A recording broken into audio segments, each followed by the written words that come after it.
Bonjour chers élèves, bienvenue dans une nouvelle vidéo dans laquelle on fera une activité de lecture à propos du texte de prologue.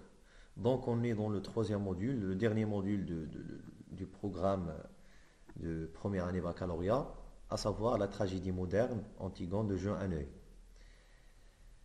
L'objectif de cette activité est étudier la fonction du prologue. Ainsi, la capacité ciblée est d'identifier les personnages représentés dans le texte de prologue. Donc on va savoir les personnages qui sont présentés ou bien qui sont présentés à nous autant que lecteurs-spectateurs. Voilà, donc on va les identifier pour savoir plus l'histoire et comment sera déroulée. Donc, avant de commencer à débattre ce texte, je vous laisse avec une vidéo dans laquelle et le prologue parle, en train de présenter les prologues, en train de contextualiser l'histoire d'Antigone. Donc je vous demande de prendre la pièce de théâtre, la page 9, le texte du prologue et de suivre avec cette vidéo. Je vous laisse avec celle-ci.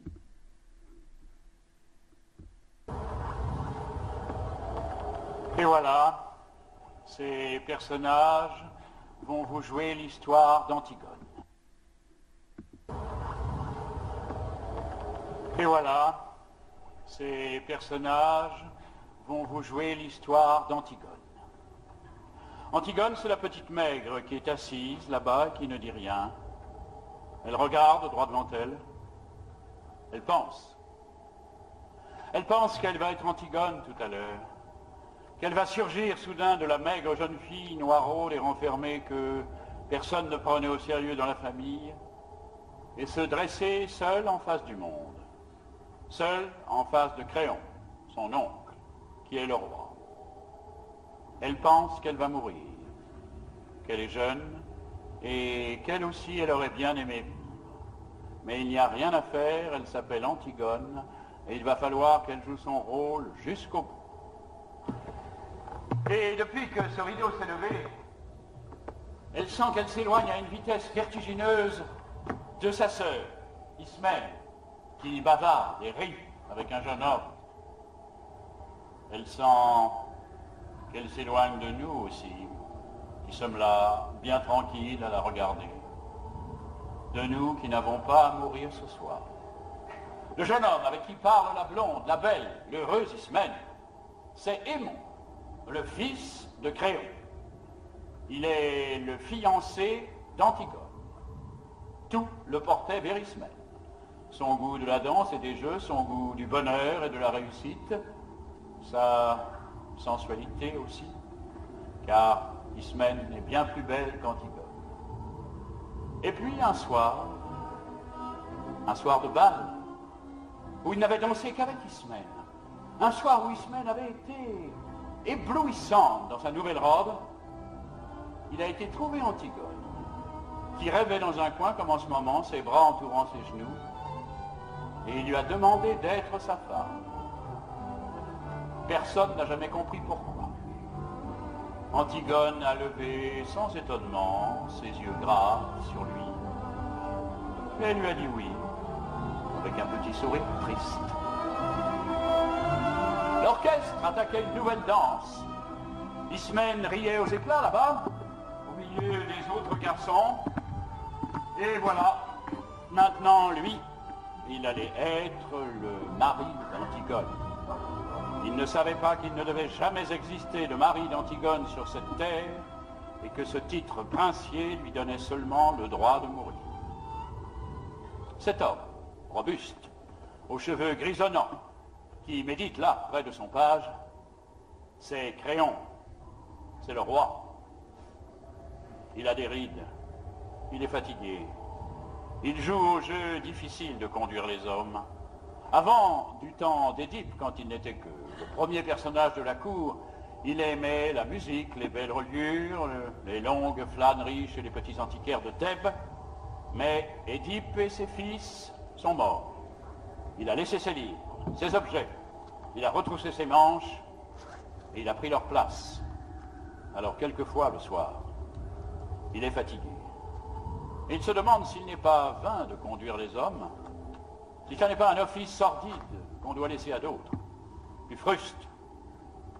Et puis, au matin, des problèmes précis se posent qu'il faut résoudre, et il se lève, tranquille, comme un ouvrier au seuil de sa journée. Créon est seul, seul avec son petit page, qui est trop petit, et qui ne peut rien non plus pour lui. Ce garçon là-bas au fond, qui rêve, adossé au mur, solitaire, c'est le messager. C'est lui qui viendra annoncer la mort des monts tout à l'heure. C'est pour cela qu'il n'a pas envie de bavarder ni de se mêler aux autres. Il sait déjà. Enfin, ces trois hommes qui jouent, ce sont les gardes. Ce ne sont pas de mauvais bougres, ils ont des femmes, des enfants et des petits ennuis comme tout le monde, mais ils vous emploieront les accusés le plus tranquillement du monde tout à l'heure. Ils sont dépourvus de toute imagination. Ce sont les auxiliaires, toujours innocents et toujours satisfaits d'eux-mêmes, de la justice, pour le moment, jusqu'à ce qu'un nouveau chef de TEP dûment mandaté leur ordonne de l'arrêter à son tour. Ce sont les auxiliaires de la justice de Créon. Et maintenant que vous les connaissez tous, ils vont pouvoir vous jouer leur histoire.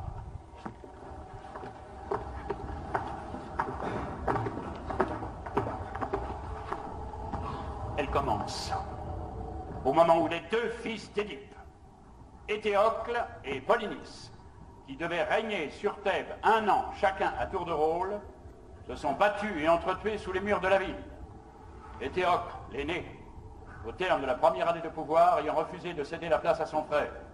7 grands princes étrangers que Polynice avait gagnés à sa cause ont été défaits devant les 7 portes de Thèbes. Maintenant, la ville est sauvée. Les 2 frères ennemis sont morts.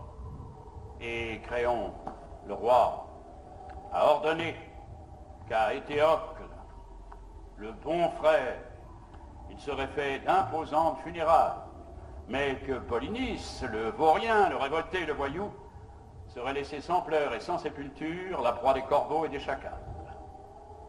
Quiconque osera lui rendre les devoirs funèbres sera impitoyablement puni de mort.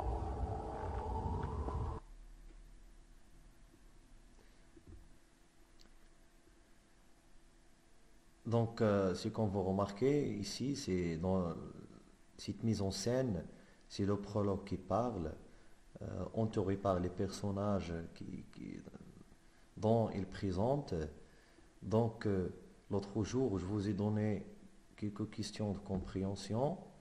Je vous ai demandé déjà de lire le texte du prologue chez vous et de répondre à ces questions suivantes. La première question, que veut dire le prologue? La deuxième, selon toi, quel est le rôle du prologue? Quels sont les personnages représentés par le prologue? Classez ces personnages selon qu'ils sont principaux ou secondaires. Relevez la description de chaque personnage représenté.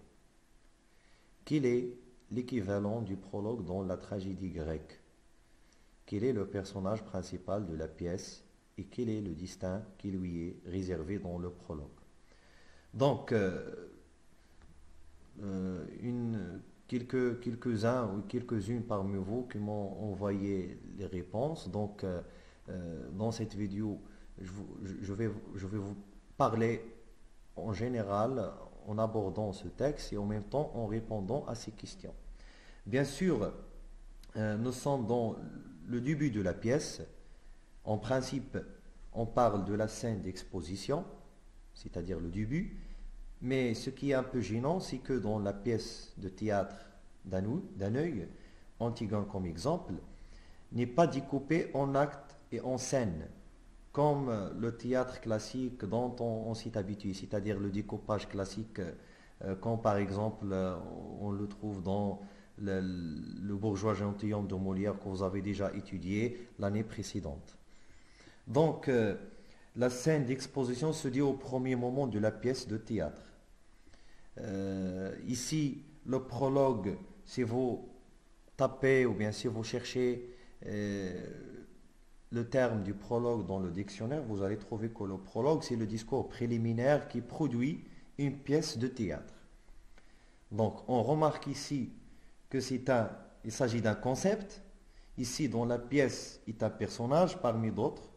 Donc, il s'agit d'une personnification du prologue par l'intermédiaire de la forme humaine, c'est-à-dire du personnage. Donc, le prologue ici n'est pas un concept, mais c'est un personnage. Voilà, donc, c'est un héritage antique du théâtre grec. Si vous remarquez ici, dans la vidéo, ou bien si vous avez relu le texte encore une fois, vous allez trouver que le prologue est en train de présenter les personnages de la pièce. Il essaye de nous donner des informations importantes à propos de l'histoire. Il contextualise l'histoire aussi à nous. Donc il s'adresse à nous autant que lecteurs, spectateurs. Donc le prologue a un rôle très particulier dans l'histoire. Il présente et en même temps il décrit d'une manière détaillée les personnages. De plus, il contextualise l'histoire à nous autant que lecteurs, spectateurs, comme j'ai dit tout à l'heure. Donc on ne peut pas manquer qu'on est dans le théâtre car on a les mots qui sont signalés par le prologue, à savoir voilà, le mot avec lequel il commence, ainsi que ces personnages, c'est démonstratif, un pronom démonstratif, c'est-à-dire il essaie de présenter ce qu'on voit devant nos yeux. Donc c'est comme il présente quelque chose dont on insiste, c'est-à-dire que c'est comme il est devant nos yeux. Donc nous sommes des spectateurs. Aussi, pourquoi il s'adresse à nous? Parce qu'il y a l'utilisation de vous, hein, le pronom personnel vous. Donc il s'adresse à nous, ainsi que le champ lexical du théâtre, comme le rideau. Donc il est en train de présenter aux lecteurs, spectateurs, les personnages principaux de la pièce, ainsi que les personnages secondaires. Très bien. Donc, la pièce s'ouvre par une intervention du prologue qui va présenter les personnages à tour de rôle de la pièce, les personnages de la pièce bien sûr. Donc, si vous remarquez ici, ce qui tire l'attention, c'est que non seulement qui sont les personnages, ou bien non seulement ils présentent les relations entre eux, ainsi que à quoi ils ressemblent, mais aussi il est en train de nous montrer leur trajectoire vers leur destin. C'est-à-dire, on peut constater d'après le texte du prologue que tout est mentionné dès le départ. Car on est dans une tragédie, on tient au courant le trajectoire des personnages, comment ils se débattent et comment ils meurent, voilà. C'est-à-dire, il mentionne ici leur destin, c'est-à-dire les personnages principaux vont confronter un destin fatal, c'est-à-dire on peut constater qu'ils vont mourir après. Donc, on passe maintenant à une synthèse générale. Donc, ici, si vous remarquez, ici, il y a des personnages. J'ai relevé quelques personnages qui sont présentés par le prologue. Donc, comme Antigone, sa description, petite, maigre, silencieuse, héroïne, regarde, roi, pensive, jeune, donc son destin c'est la mort. Ismène, c'est sa sœur, bavardeuse, rieuse, blonde, sensuelle, éblouissante, aimant, prince amoureux, criant, c'est un roi. Homme robuste, méditatif, fatigué, aime la musique, ainsi que Eurydice, c'est sa femme, la femme de Crion, vieille dame, bonne, digne, aimante, ainsi que le messager qui va lancer la mort des personnages vers la fin de la pièce. C'est un garçon pâle, rêveur, solitaire. Les gardes aussi qui vont jouer les cartes, ce sont trois. Pères, ce sont pères, des pères de famille, dépourvus de toute imagination auxiliaire, donc innocents, satisfaits de la justice de Crion. Étiocle et Polynice, ce sont les deux frères ennemis qui sont entretués à cause de pouvoir. Donc c'est ça le problème. Donc c'est là, c'est après la mort de ces deux frères que commence l'histoire d'Antigone. Donc on passe maintenant à la synthèse générale dans laquelle on essaye de répondre aux questions de manière générale, aux questions de compréhension. Donc dans un décor neutre, propre à la tragédie moderne et qui se différencie de celui de la tragédie classique, qui est plus encombrant, le prologue équivalent du chœur. Le chœur, dans la tragédie classique, c'est le chœur qui présente les personnages dès le début, dès le départ, mais ici dans la tragédie moderne d'Aneuil, c'est le prologue qui présente les personnages. Donc voilà un décalage entre les deux tragédies. Dans la tragédie grecque, procède à la présentation des personnages dans la pièce d'Antigone. Cette présentation s'accompagne d'une description détaillée pour chaque personnage. Comme dans toute pièce théâtrale, on peut distinguer les personnages principaux et d'autres secondaires. Pour les premiers, c'est-à-dire les personnages principaux, il s'agit d'Antigone, personnage principal, sa sœur Ismène, de son fiancé aimant et de son oncle le roi Crion. Pour les personnages secondaires, il s'agit de la nourrice, appelée Nounou dans le texte, de la reine Eurydice, la femme de Crion, qui tricote durant toute la pièce jusqu'à son rôle vienne pour se lever et de mourir, du messager, ainsi les trois gardes du roi et enfin le page du roi aussi. Donc, si vous remarquez bien, les personnages sont nobles, relèvent à la noblesse, ce sont des rois et des princes, donc c'est un héritage aussi de la tragédie grecque. Donc j'espère que vous avez bien compris le texte de prologue. Je vous demande de le relire 2 ou 3 fois. Donc on se retrouve dans une autre activité de lecture. Merci pour votre attention et à très bientôt.